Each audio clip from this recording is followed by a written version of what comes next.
Hi guys, my name is Jose Sandoval and my project is on oral stories.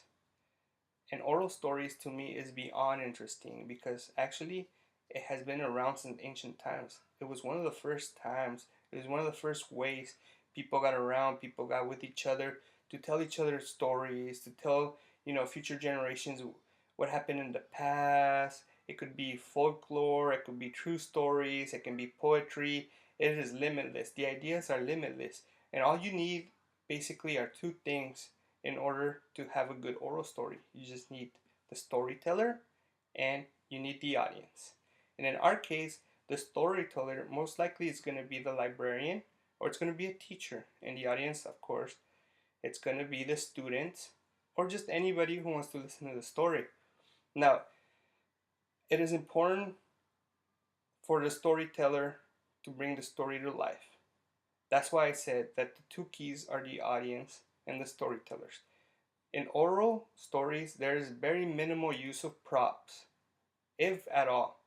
So the storyteller, he's the one that has to bring the story out to life.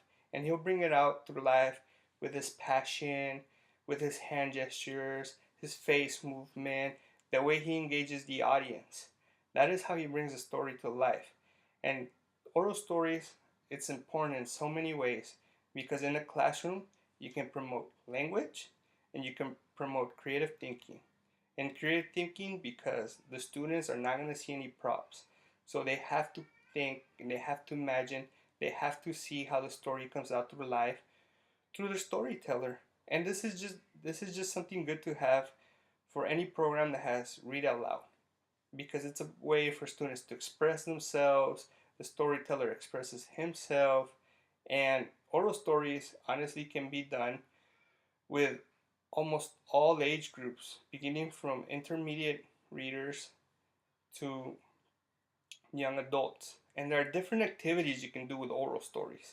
You can basically memorize poetry and make a big circle, have the students read their poetry out loud, but they have to memorize it because remember, no props. You can read the poetry, you can talk about stories, you can have the students go talk to their parents or to their grandpas, and then have a old traditional story time where they come and they orally tell stories that happened to their parents.